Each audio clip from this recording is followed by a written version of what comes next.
Good morning, good afternoon, good evening to everyone around the world. I am Paul Sisler, and this is In the Moment. You ever had one of those days where it's just like, oh my, I tell you, it's one of those days. And yet, I have turned this into a more joyous day. And with that, I'm going to bring in my two hosts of the flow, Shadow Fox and Lee Two Hawks. Hello, hello, hello. Well, hello. Oh my goodness. Yeah, we might be having some ball dropping here. Dropping the ball and ball dropping. Dropping the ball. I mean, it just really depends on where you stand. But hello, everyone. Can I say hi now? Hi, everyone. Of course, you can say. Sometimes. Well, let me get right in there. So, how you doing, folks? Everything's fine? Fine. I hope it's fine. Well, now that we have the hellos out of the way. What is in the flow today? Dropping the ball. Dropping the Dropping the ball. Mhm. What does that mean? All right. Okay. Wait. Now, this is you can drop the ball in baseball, basketball, football. Those three dropping the balls. You can drop your ball and like making a commitment to somebody and not fulfilling it. You can drop the ball and setting a goal for yourself that you never achieved. So, is it football, baseball? You can also drop the ball when you know better and you don't. Oh, yes. Like I knew I should have listened. I knew I should have listened to my intuition, but no, I sure got into that car. Oh my. Sure went to that party. I knew I shouldn't have gone. Um yeah, hang on a minute. Sorry. I had a tickle in my throat. When okay, Paul. You said you were only going to show that if I said, "Oh my," right? Ah, I just said it. Well, okay. Anyway, you know, life life brings us challenges. It brings us those crises. And say, for instance, like with in Stoicism, people are working towards wrangling those emotional components so they kind of rule their emotions and not their emotions ruling them. And then all of a sudden, something comes up and it just, catches you off guard. And all of a sudden, it could be rage or anger or frustration, even in those briefest of moments that you experience them. You swear, cuss, jump up and down, jump in the car and speed out of the driveway or something. Just sometimes people will kind of beat themselves up afterwards and say, "Oh, I should have known better," and all of these components that can be carry that self-destruction. And again, this goes across the board. The self-esteem, the whole 9 yards. Like somebody says something, you're doing so well, doing all these affirmations, and then somebody just comes along and says, "Well, that was stupid," or "Why were you not thinking?" And then all of a sudden, in your own mind, you start listening to that. And it's kind of like dropping the ball. And when the thing is the quicker you recognize it that, okay, here's a mistake. You didn't fulfill some commitment to the best of your ability. Maybe you just did it half-assed and, put that report in for school and you got a C when you could have had an A. These are those things that life presents when we set these goals, and sometimes when we fall short. In sales, they'll say, if you're going to try to sell 100 units of something, and that's what your goal is, then make that goal that you're going to sell 120 instead of 100. And then this way, when you fall short of that, like that 20%, well, guess what? You're still hitting your mark. So what are you going to do? Beat yourself up because you didn't sell the 120, or are you going to go, I still made my quota? All right. these are those things when we're speaking about dropping the ball, and there's many, many different scenarios for this. And we're also going to be dropping a few balls of our own in ways of giving information or giving ideas to overcome some of these challenges. So with that, you have a specific word you were going to use today. Well, there's no. The word I was going to use is quiddity, which means an essential quality. And that goes with another thing called self-realization. Yes. We look up in the dictionary what realization means. It means to make real, which doesn't fit in this world because it's not a real world. But it also is to bring into being or to understand fully.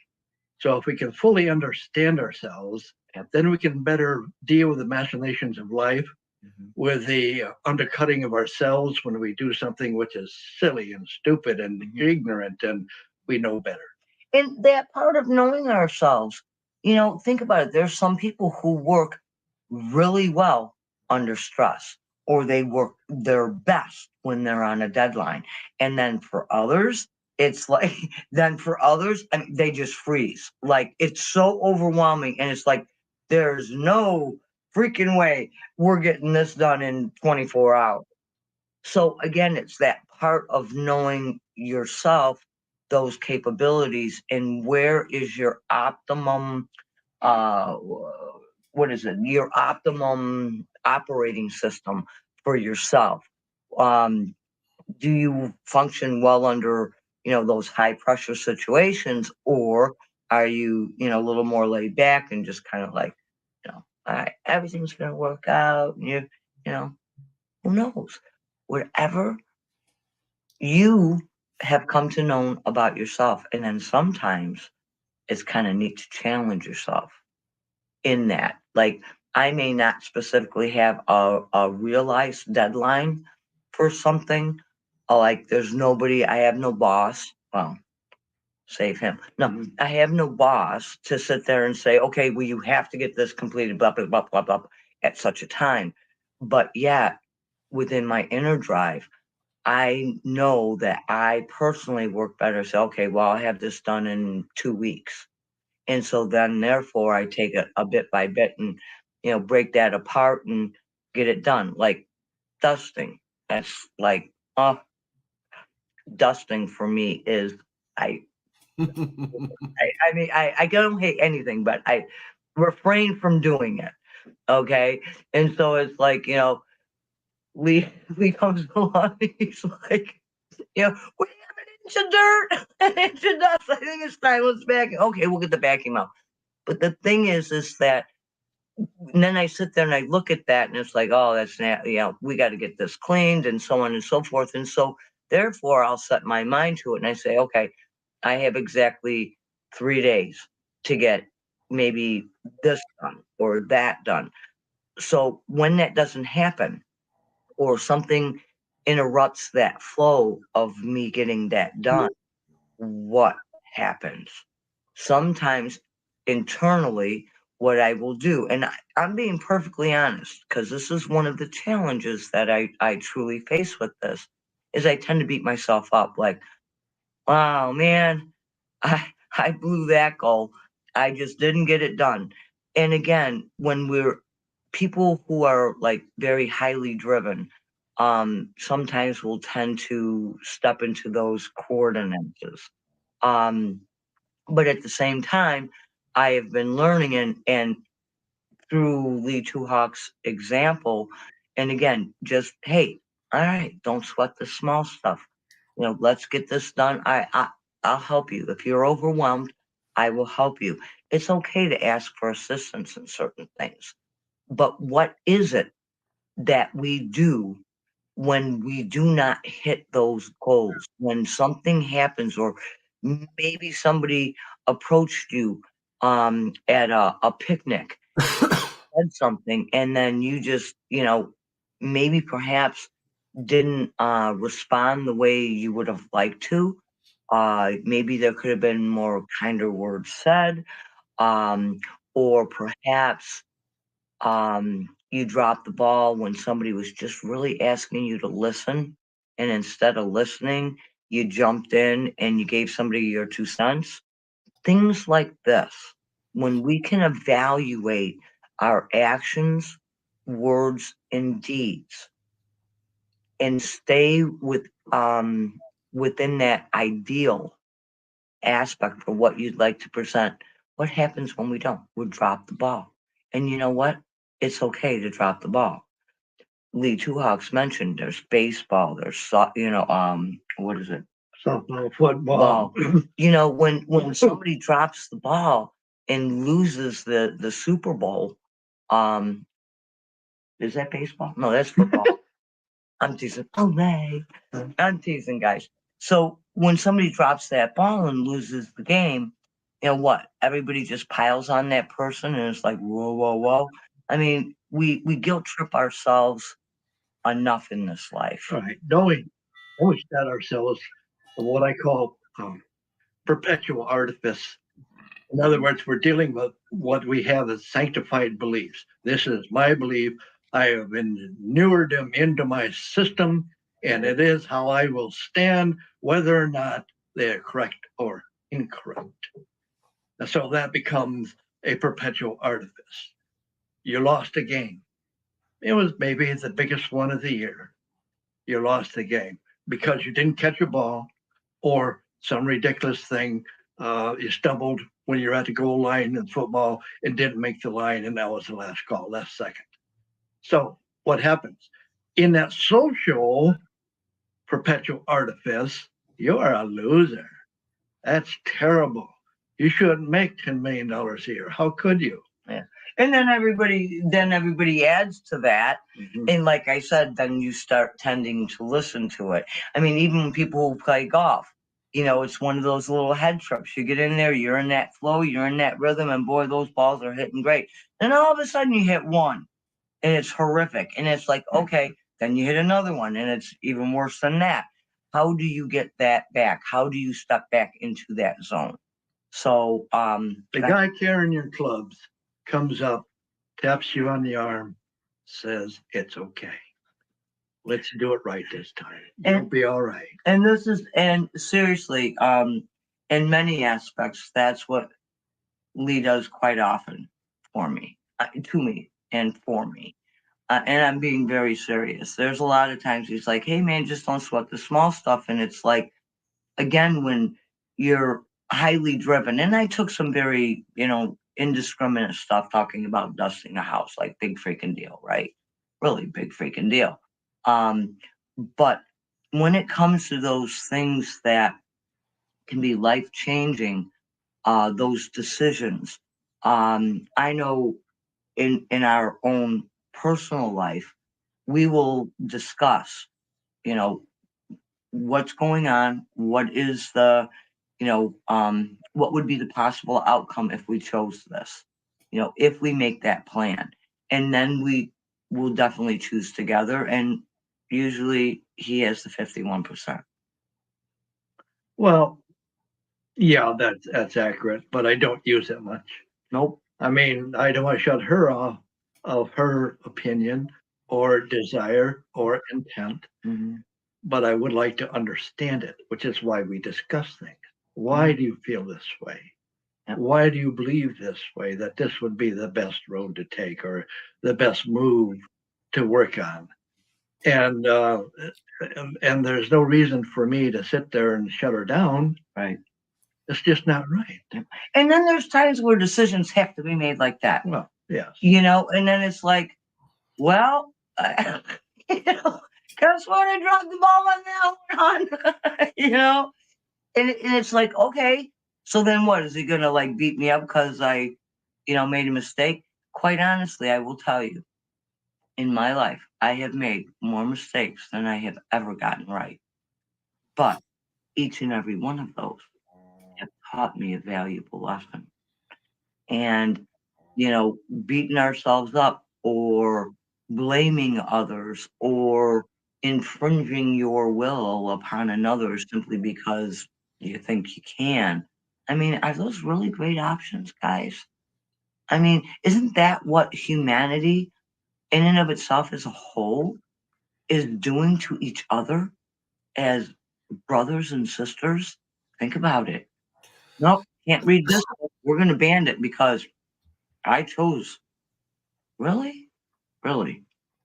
So go ahead. I Oh, guess. well, no, it's just that when we use words, which are artifice, which are symbols for either feelings or ideals, or trying to transmit something to another person or another group of people, what we often run into, again, is perceptual limitation on the part of the listener as well as the speaker.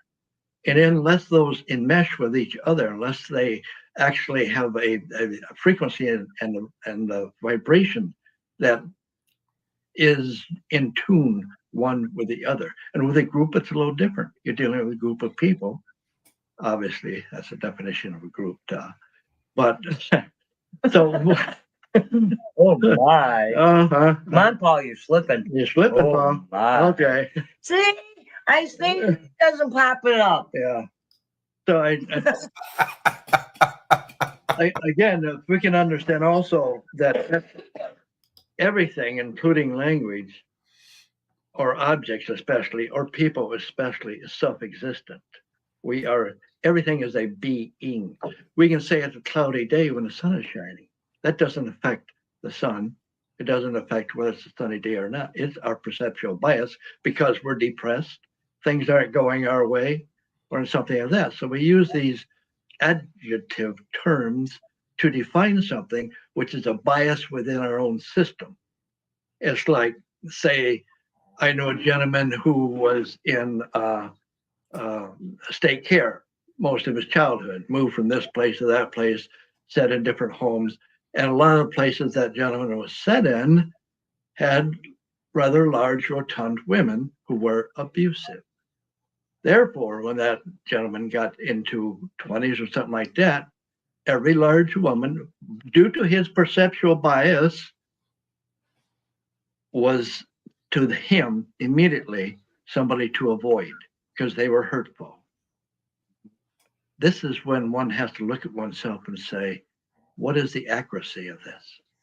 What is the accuracy of how I feel? Am I correct in my assumption that every large, rotund female is a bitch? I can't do that.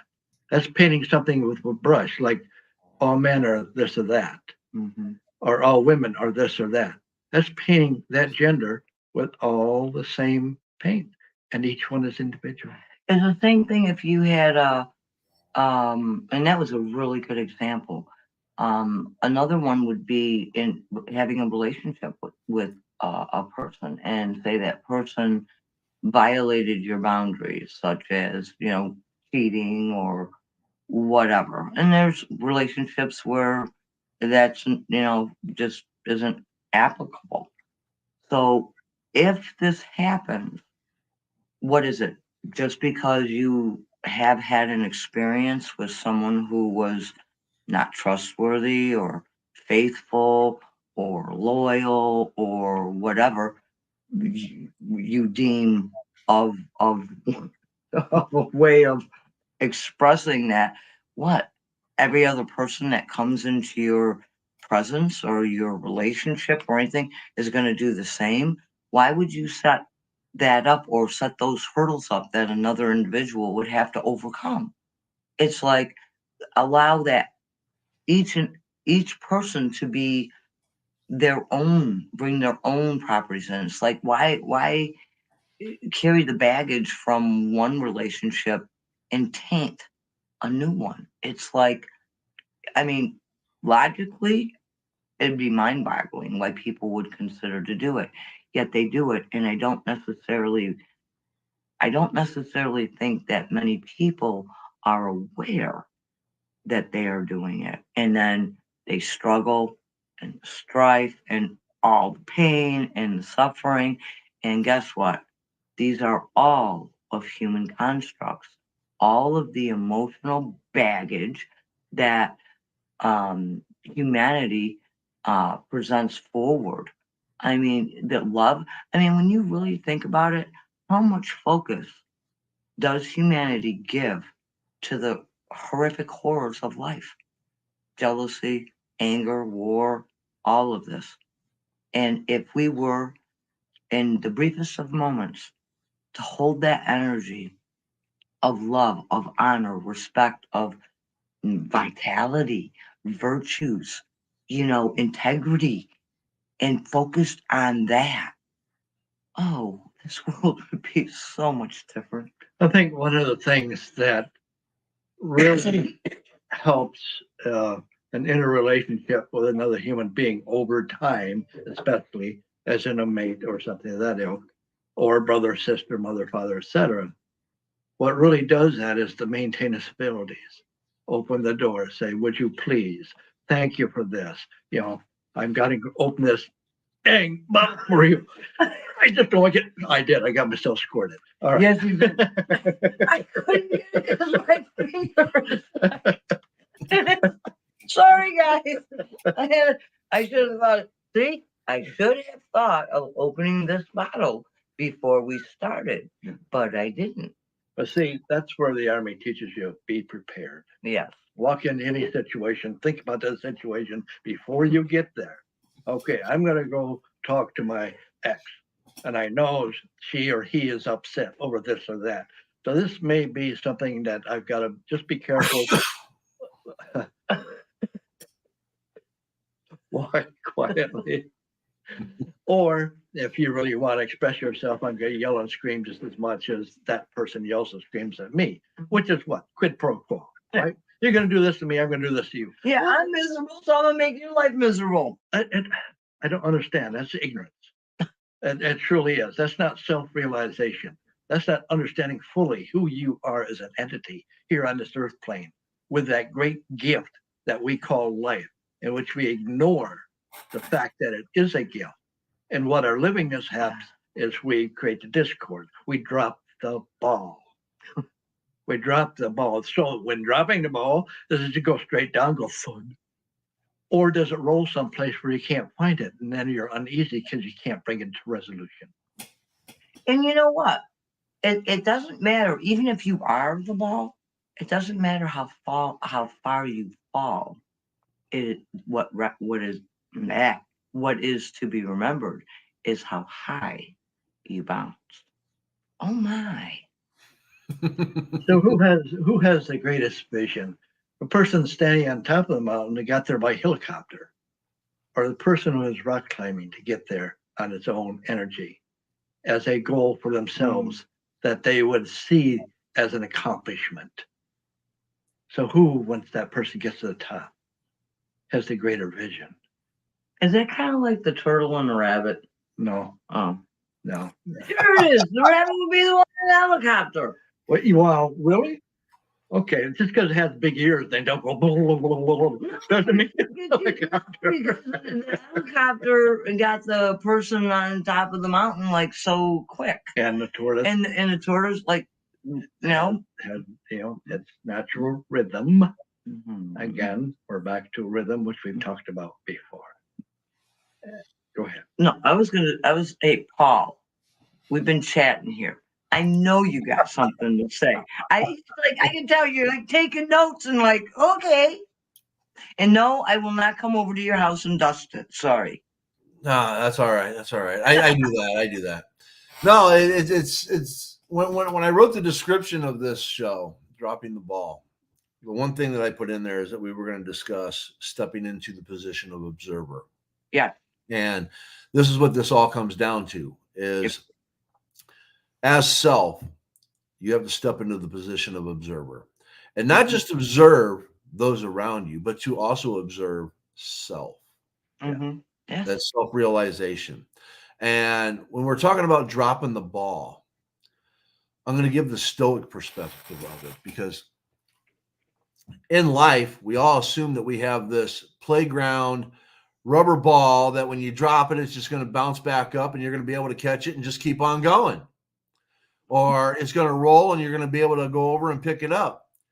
But maybe you got one of those little small, real bouncy balls and you drop it and now you can't find it. Mm-hmm. Or what if your ball is a ball made of glass. You drop it and it breaks. Mm-hmm. It's not fixable. Shatters everywhere. Other people can step on it. Mm-hmm. Cut. Maybe you have a 800-pound steel ball that you're carrying, and you drop it. You could hurt yourself.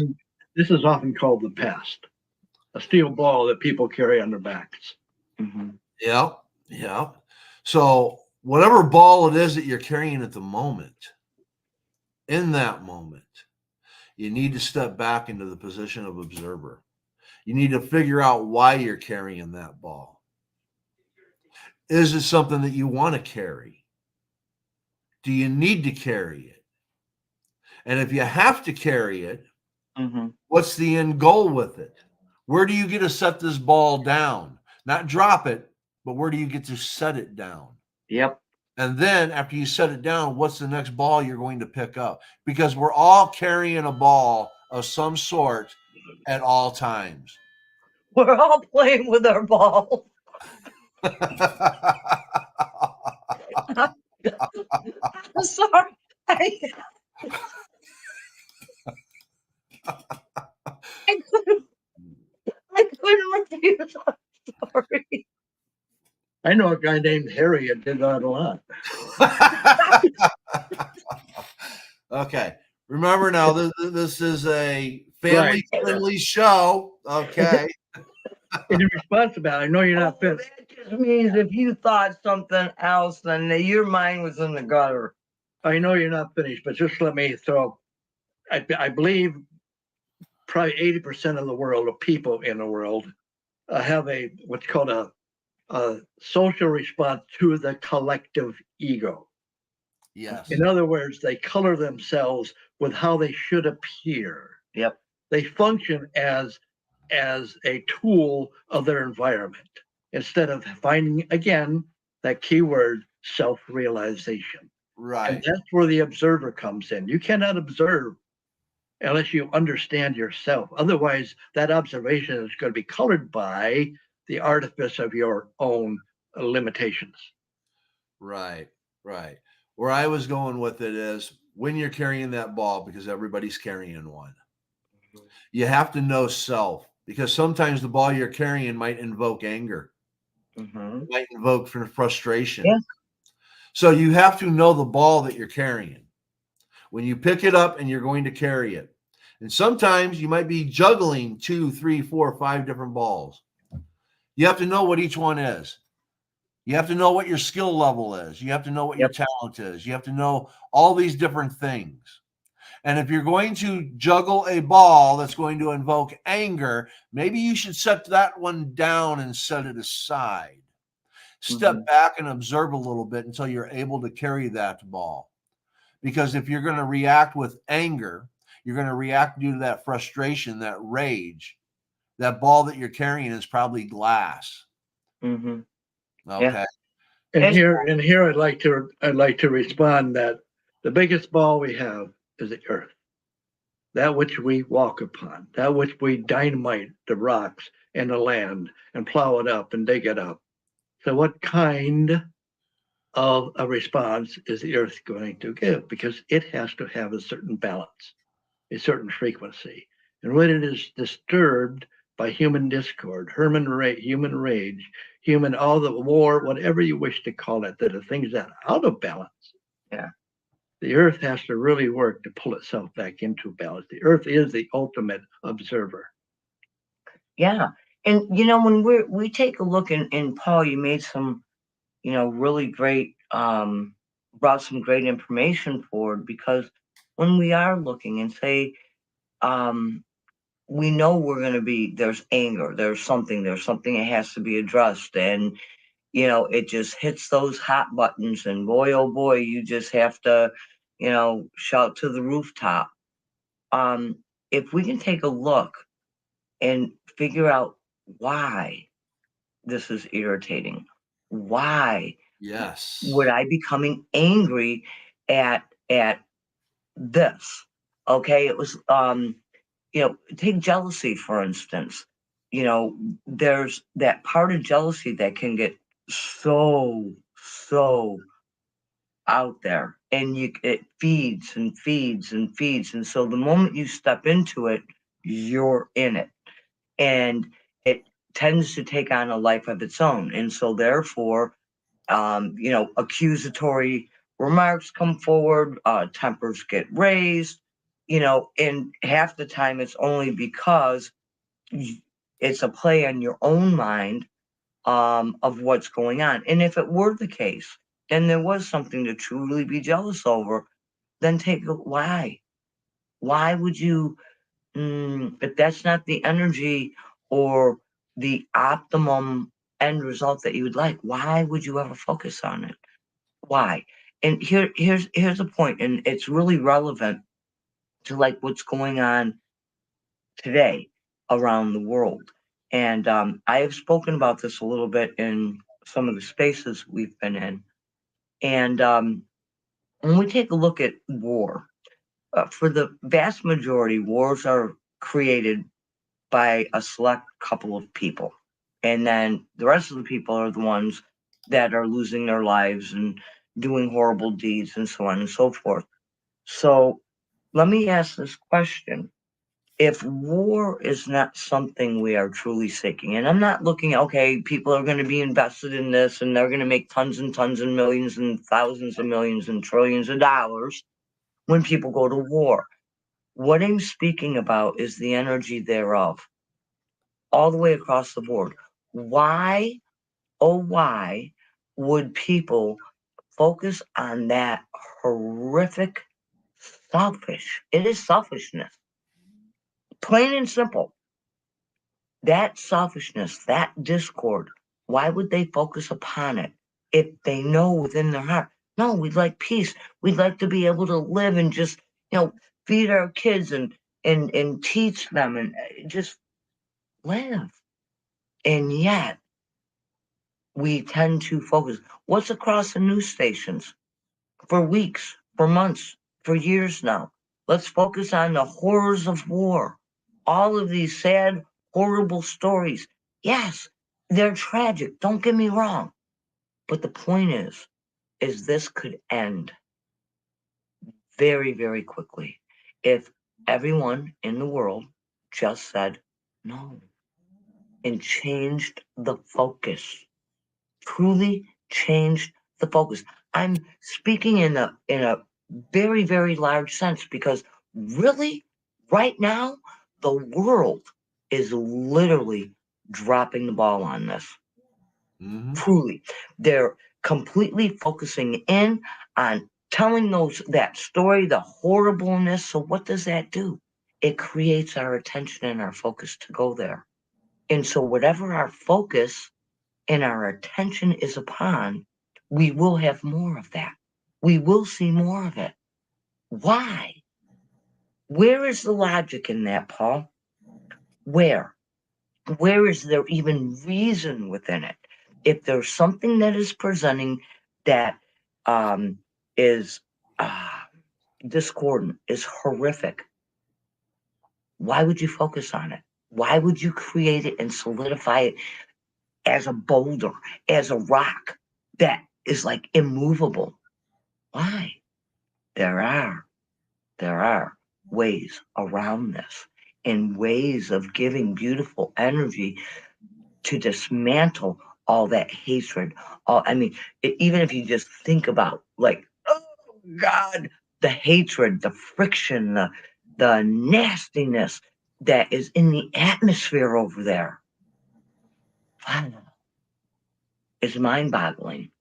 I think we have to remember or recall the old adage, thoughts are things, thoughts are energy. Therefore, the longer your thinking dwells, whether it be on the tragedies happening overseas and here in our own country, and maybe on anger or maybe on revenge or anything that ilk, you are giving more energy to that thought. You are building what is called a thought form, which has a power of its own. And that becomes part of the collective ego, what we just spoke of. Yes. Oh, Paul, can you read some of the comments? I know Diana was saying something, and Yep. yeah.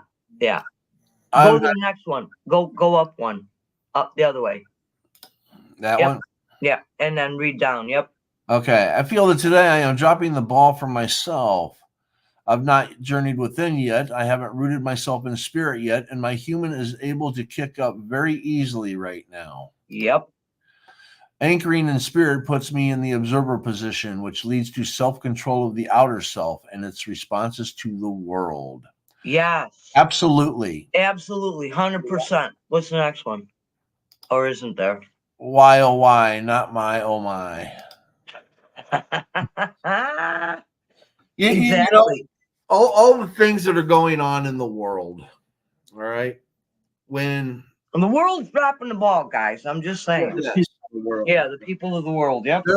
there are people like myself who is hoping for love, putting the love out there, wanting nothing but love and kindness. There are other people out there that do not put value to life. Yep.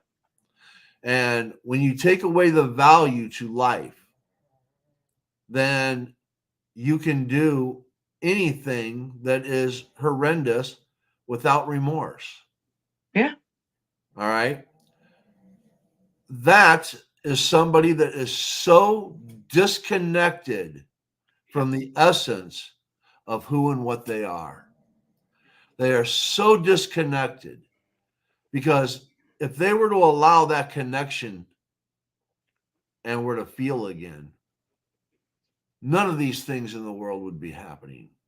You have to be so disconnected to be able to do the things that are going on in this world. And the power that we have is putting that energy out there and building that energy. And hopefully we can reach people that'll also start to see it and feel it, and we'll build it.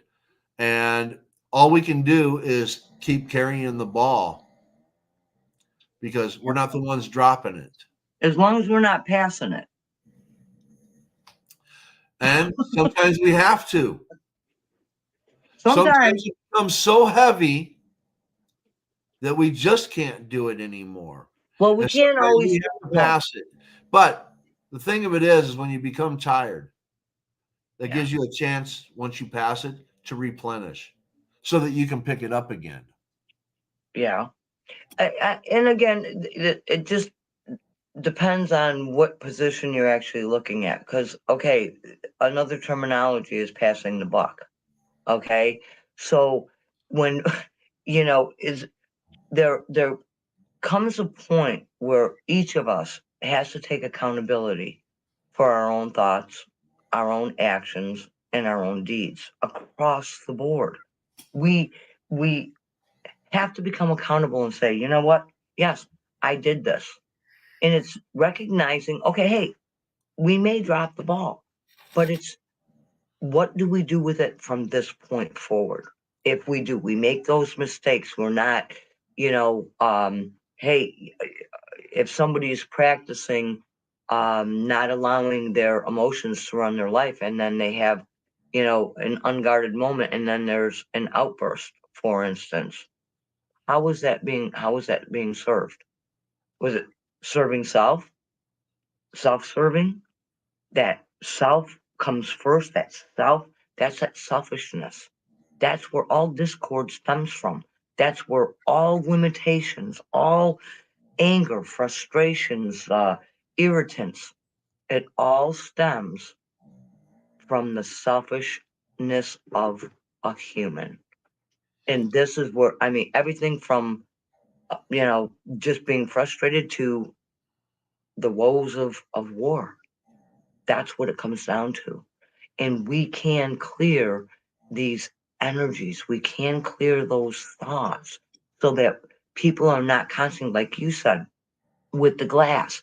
You drop that glass ball, that marble, and it shatters. Guess what? Somebody who's ever walking by may step on that and be harmed from it. It's the same principle with all this horrific discordant energy. And I know we've been speaking about on these things in various ways for a while. And I think it's just to give people an opportunity to be able, if they take something we say to heart and maybe just try it on for size and try it and see how it works in their life. This is why we're here. We don't have every single answer for every single scenario, but you know what? We could find the answer very easily. And in being the observer, Yes. it brings us closer to quiddity. I love using that word. Excuse me. Which is, the essential quality. The quality of what? Of our own beingness, our own actions, our own thoughts, our own deeds. And the key word is essential. What is truly essential? Is it getting revenge? No. That's a qualifier that limits us. That limits us in our ability to expand. What it does, in fact, is shrink our energy. Yes. Shrink and limit that ability to expand. Therefore, you're caught in a network of forever being in that mold. So the one ball we cannot drop is one that we are accountable for ourselves. That we have to take care of. Yes. Exactly. And when we speak about light workers and energy workers and all of this, and I will say, each and every one of all of us, it is the light, nothing else. The light knows no darkness. When the light shines, everything, all the shadows, they tremble, they disappear.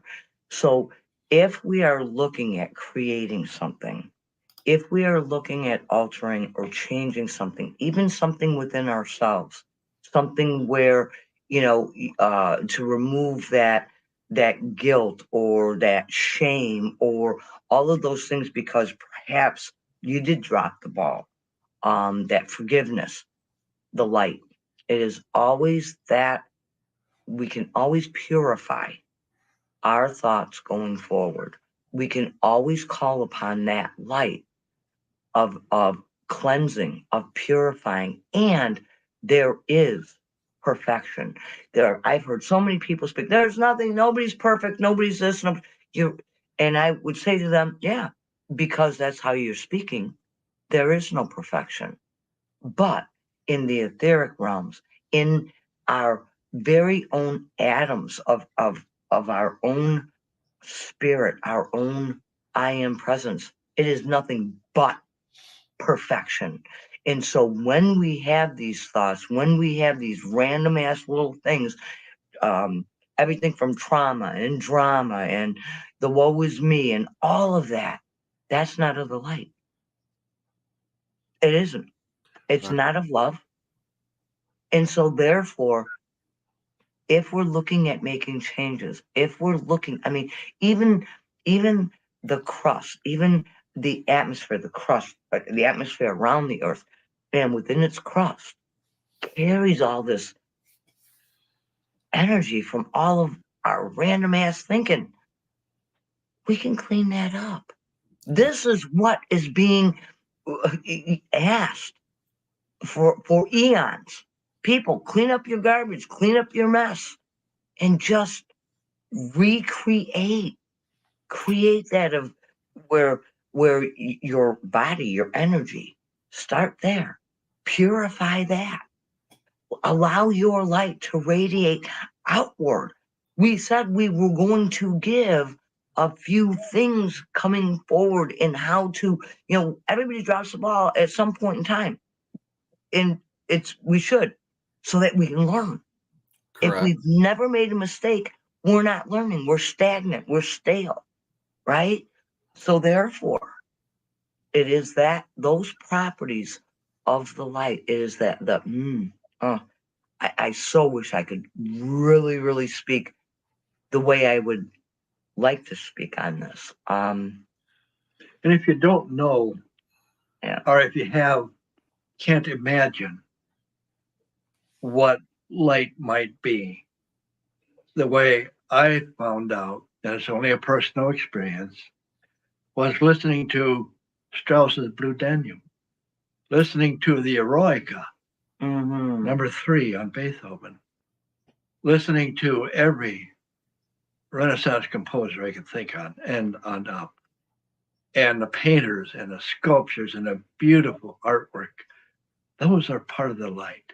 The things that give us majesty, the sense of fullness, the sense of beauty, the sense of gratitude for all that is. There are things that can do that. And in that gratitude, we are enmeshing ourselves in a large web of divinity. Mm-hmm. And when we get to that point, we're more than an observer. In fact, we are the activist, but we are the activist of purity and of perfection. No, we cannot have perfection as a physical being, as a spiritual being. Yes, that we have to make that delineation. Yes. And when we get to that point within that spirit for which he speaks about, and we give more acknowledgement, when we fully step into that presence, like Diana was saying, she hadn't grounded yet. She hadn't, called that in. When we do that, when we recognize that light within, we call it into us. Guess what? We radiate that outwards. We shine more brightly. That is the light. It's like when people, you say namaste, that is, I just tingle, because it is where I see and I recognize that sacredness of you. I can see it. I can feel it. I can tell when, people come into my vicinity, or if I'm thinking of someone and I step into that realm, that sphere of them, I can tell immediately, oh, this is I can tell where their thoughts are, because it's like they just radiate out this emotional component that is so easily recognized. I mean, Paul, a universal language is a smile. A universal language is music. Yes. There are no words, that you just recognize. Also, tears are also universal. Doesn't matter if you speak a language or not. These are things that we as humans will recognize and identify immediately. And we all, each and every one of us at our deepest core, recognize and long for that freedom. We long for that, what the light can produce. Okay. And people will call them miracles. Well, yeah, okay. If miracles, the terminology works for you, but the miracles in and of themselves are nothing more than stepping in to that radiance of the flow of the energy of those laws that are doing nothing but taking action for that request. When I hear the term miracles, I think of mirrors because of the MIL in both terms. It's the way I make connections like that. But in that, what we are seeing in a miracle is ourselves at our best. Yep. Having a knowledge of force and energy and how to work with it in a good manner. One of all the dialogue in Avatar 1, that I recall is, I see you. Mm-hmm. You see me. Yep. And understanding what see really, really means. Okay. I know Diana was saying something in here, and I'm trying. Yep. She says, I cannot accept that perfection in the physical is impossible. I must believe it is, in fact, possible to reach perfection, even as a human, so that I constantly maintain it as my focus and ascend. Yes. Yes. And there are people who choose to say, no, there is no such thing as perfection. But there is. And for them, they would be extremely accurate, because if you can't acknowledge it, how can you become it? So in what Diana has just said, she has acknowledged that is a possibility. And can she attain it? Absolutely, if she chooses to, because that perfection in that will only come through purifying. But if that should happen, if she is no longer a human. She Yep. is a spiritual entity. Mhm. There's where the distinction is made. Yep. Yes. The You know, body would become so self-luminous that, yeah. see, I see things differently. I am perfect Mm-hmm. because I'm flawed. No, seriously. I get I, you. I I learn from dropping the ball. Yep. That's what makes me perfect. I learn. Yeah. Without that perfection, Yep. I wouldn't be able to learn.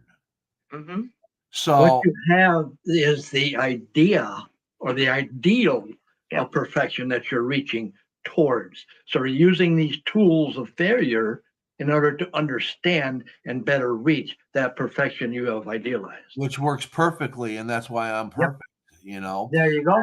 And here's what I want to point out and all that, you know. The biggest problem that I see with most people is that they want to control others, Mhm. but yet they can't control self. Exactly. And with that, That's the biggest red flag and the biggest key period, Paul. yes, and with that, they don't have the comprehension of the disservice that they are doing to themselves. You know, they don't recognize that disservice. Yep.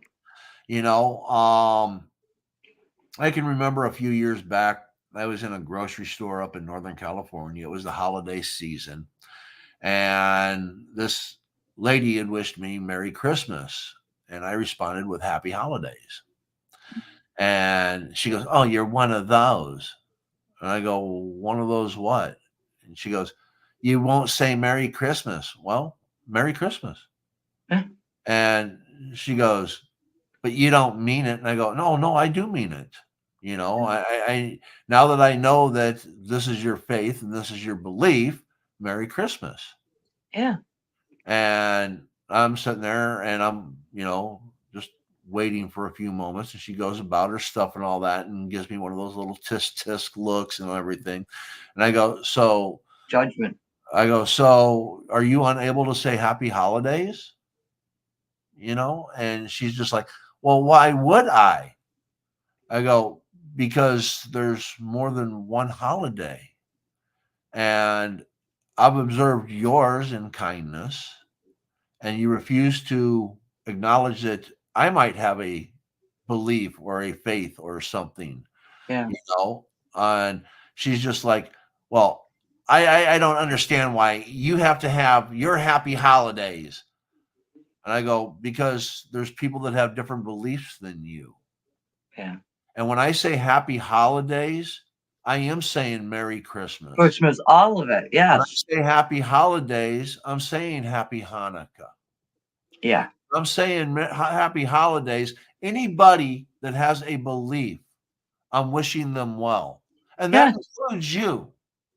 Yeah. So I am Yeah. sincere in my thought process." And her response was, again, a negativity. She Yeah. wanted to control how I said things. Yeah. Okay. And here's a real good thing to just consider. Those who wish to control others cannot have no control over themselves. Those Correct. those who have worked to control themselves would never, ever seek to control another individual. Exactly. That's Big, the point that I'm big getting to. different. That's the point I'm getting to.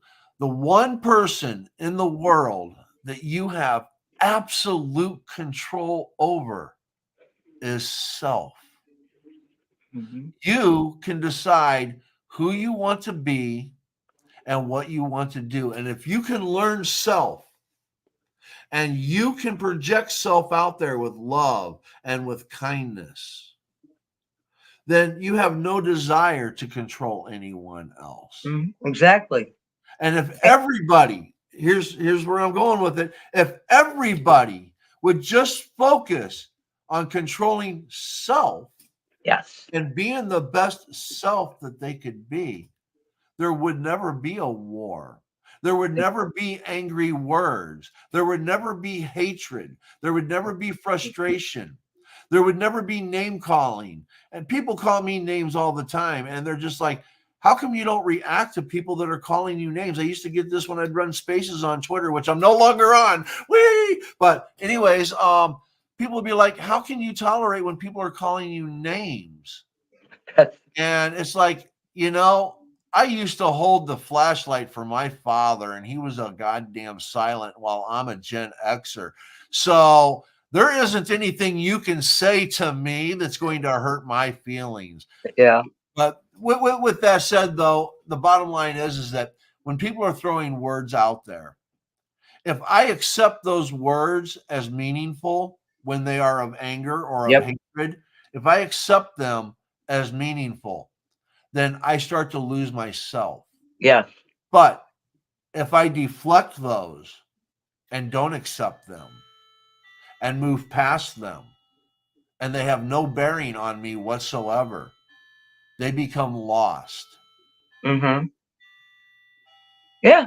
And again, this is where we have to, stand guard of those when people, and we had said in the very beginning how people will say something, it could be very derogatory or something like that, and it whittles away at that self-esteem if you allow it.